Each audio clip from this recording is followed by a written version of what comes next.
मित्रों, जय जय श्री राम। आज मैं आपको श्री राम के पिता राजा दशरथ की जन्म की कथा एवं उनका नाम दशरथ कैसे पड़ा, इस विषय में एक पुरानी कहानी सुनाने जा रही हूँ। एक समय की बात है कि राजा दशरथ के पिता राजा आज अयोध्या के राजा थे और वे घूमने के लिए, शिकार करने के लिए वन में गए। वहाँ उन्हें एक ही बहुत ही सुंदर सरोवर दिखा। उस सरोवर को देखकर उनका मन बहुत ही खुश हो गया। इतने में ही उन्होंने क्या देखा कि उसमें एक बहुत ही सुंदर कमल खिला हुआ है। वे उस कमल के फूल से इतने मोहित हुए कि उसे पकड़ने के लिए, उसे लाने के लिए वे उस तालाब में उतर गए।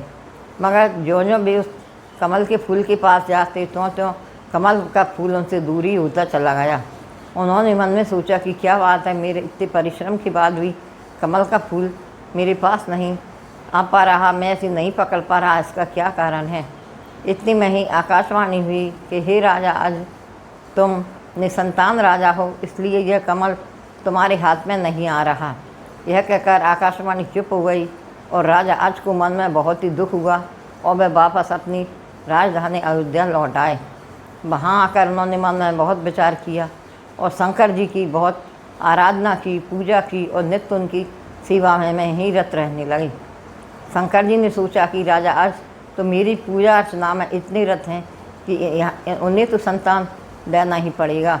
इसलिए उन्होंने यमराज जी को बुलाया और कहा कि सुनो यमराज जी, तुम अयोध्या जाओ, ब्राह्मण का वेश बनाओ और राजा यज के पास दक्षिणा मांगने के लिए जाओ, क्योंकि उनके यहाँ आगे चलकर भगवान श्री विष्णु का श्री राम के रूप में अवतार होना है।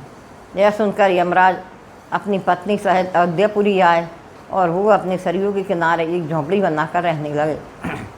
दूसरे दिन उठकर वह राजा आज के महल में गए और उन्होंने कहा कि राजा, मुझे कुछ दक्षिणा चाहिए। राजा ने अपने हीरा मोती से भरा हुआ हार दिया, मगर उन्होंने कहा कि नहीं, मैं यह नहीं ले सकता क्योंकि यह तो प्रजा का है।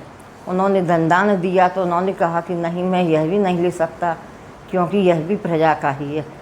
इसी तरह उन्होंने कई वस्त्र आभूषण दिए, मगर उन्होंने मना कर दिया। इस पर राजा मन में सोचने लगा कि अब मैं क्या करूं, मैं किसी ब्राह्मण का अपमान तो नहीं कर सकता।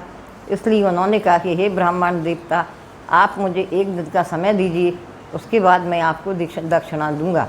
कल आप दोबारा मेरे यहाँ जरूर आइएगा। यह कहकर राजा आज चुप हो गए और यमराज बने हुए ब्राह्मण देवता अपने सरयू किनारे कुटी में चले गए। रात में ही राजा उठे और उन्होंने कहा कि मुझे अपनी परिश्रम से ही पैसा कमाना चाहिए। वह नगरी में निकले और नगरी में निकल गए। वहाँ उन्होंने क्या देखा कि एक लोहार अपने लोहा पीट रहा है। उन्होंने लोहार से कहा कि भाई, मुझे कुछ काम करना है।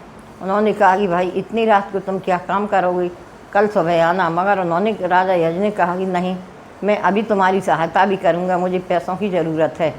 राजा यज ने उनके यहाँ काम किया और उसने उन्हें 1 टका दे दिया। राजा खुशी खुशी रात को अपने महल में लौट आए। दूसरे दिन ज्यों ही सुबह हुई, राजा यज अपनी महल से निकल कर सरयू नदी के किनारे पहुँचे और वहाँ उन्होंने जाकर देखा कि ब्राह्मण देव तो नहीं है, मगर उनकी पत्नी है। उन्हें जाकर उन्होंने वह टका दे दिया और वापस आ गए। कुछ देर बाद जब ब्राह्मण देव लौटे तो उनकी पत्नी ने कहा कि राजा यज आए थे और उन्होंने यह टका दिया है। तो उन्होंने वह टका अपने हाथ में लेकर पृथ्वी पर इतनी ज़ोर से फेंका कि वहाँ पर गड्ढा होता चला गया। जब उन्होंने देखा कि यहाँ गड्ढा हो रहा है तो उन्होंने खोदा, तो क्या देखते हैं कि उसे खोदते खोदते एक स्वर्ण रथ उस गड्ढे में से निकला और आकाश की तरफ चला गया। इसी तरह 9 स्वर्ण रथ निकले और धीरे धीरे सब आकाश की ओर चले गए। और 10वां रथ निकला, जब उसमें से एक बहुत ही सुंदर और प्यारा बच्चा लेटा हुआ था। उन्होंने उस रथ को और बच्चे को उठा लिया और राजा यज के पास महल में आ गए। उन्होंने कहा कि हे राजा, मैं तुम्हारी दान वीरता से बहुत ही प्रसन्न हूँ, क्योंकि तुमने मुझे अपनी मेहनत से पैसा दिया है। इसलिए जी भगवान शिव ने तुम्हें पुत्र रूप में यह बालक दिया है, तुम इसे ग्रहण करो। तो उन्होंने कहा कि हे ब्राह्मण देव, अब आप यह तो बतलाइए कि इस बच्चे का मैं क्या नाम रखूं और आप इसका नामकरण कीजिए। उन्होंने उनको पूरी बात बतलाई कि दशरथ का जन्म इस तरह से हुआ है कि 9 रथ आकाश में चले गए, 10वें रथ में ये बैठ कर आए हैं, इसलिए इनका नाम दशरथ हुआ। यह कहकर यमराज जी अपने वापस चले गए और राजा भी खुश हो गए। इस तरह उन्हें पुत्र प्राप्ति हुई। मित्रों, यह कथा जो कोई भी सुनता है राजा दशरथ की, राजा यश की और श्री राम के वंश की, उसे बहुत ही धनदान और सुख प्राप्त होता है और उसके सभी तरह के दुख भी दूर होते हैं। जय जय श्री राम।